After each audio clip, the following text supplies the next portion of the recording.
Operation सिंदूर के बाद सरहदों पर बनी कशीदगी व जंग जैसे माहौल के ठीक बाद अब सीज फायर एग्रीमेंट के चलते बंदूकें खामोश हैं, लेकिन अभी भी सरहदी कशीदगी व दोनों ममालिक के दरमियान कशीदगी भरा माहौल बना हुआ है। इसी बीच हिंदुस्तानी फौज की तरफ से अपने पुंछ ब्रिगेड के तहत एक प्रेस कॉन्फ्रेंस को मुनक्किद किया गया, जिसे पुंछ ब्रिगेड कमांडर ब्रिगेडियर मुदित महाजन ने खिताब किया। इस प्रेस कॉन्फ्रेंस में बोलते हुए ब्रिगेडियर मुदित महाजन ने कहा कि ऑपरेशन सिंदूर के दौरान पुंछ ब्रिगेड न सिर्फ इसका एक हिस्सा था, बल्कि इस पूरे ऑपरेशन का एक दिल था। और पुंछ ब्रिगेड ने लाइन ऑफ कंट्रोल पर पाकिस्तान की तरफ से की गई सीज फायर की खिलाफवर्जी व सिविलियन आबादी को बनाए गए निशाने का मुंह तोड़ जवाब दिया। लगातार और कठिन ऑपरेशंस में शामिल रहा।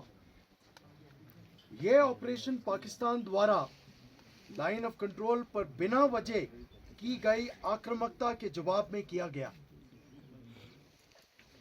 हमने इंतजार नहीं किया, हमने पहले से तैयारी की थी।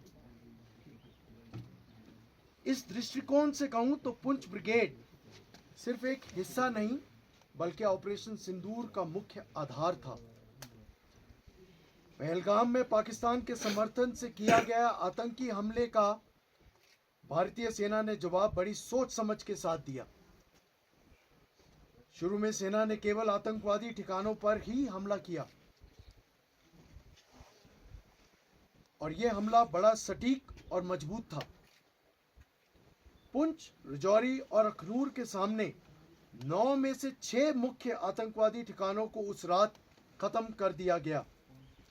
लेकिन जब पाकिस्तान सेना ने आम नागरिकों और उन इलाकों को बिना सोचे समझे निशाना बनाया, तब इंडियन आर्मी ने उनके सैन्य ठिकानों को निशाना बनाना शुरू किया।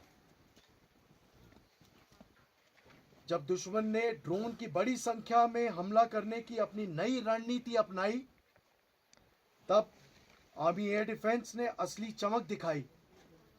अपनी शानदार कौशल, सहनशीलता और बेहतरीन तालमेल से हर हवाई खतरे को रोकते हुए हमारे जवानों और इलाके की रक्षा की। संक्षेप में कहूं तो पाकिस्तान सेना की हार सिर्फ संख्या में ही नहीं, बल्कि इनिशिएटिव और मनोबल में भी हुई है। आज वे अपनी जनता के सामने अपना विश्वास और भरोसा खो चुके हैं। अब तक हमारे पास ये जानकारी है कि दुश्मन की भारी मात्रा में नुकसान पहुंचा है। हमने बहुत से सैनिकों के मारे जाने और उससे कई ज्यादा घायल होने की सूचना मिली है और हमारी इंटेलिजेंस एजेंसियां इन सूचनाओं को वेरीफाई कर रही हैं। ऑपरेशन सिंदूर अभी खत्म नहीं हुआ है, इसे अभी कुछ समय के लिए स्थगित किया गया है। इसलिए भारतीय सेना सतर्क और तैयार है और अगर फिर से चुनौती दी गई तो हम फिर से जवाब देंगे, शब्दों से नहीं बल्कि आग और राष्ट्र के संकल्प से। धन्यवाद और जय हिंद।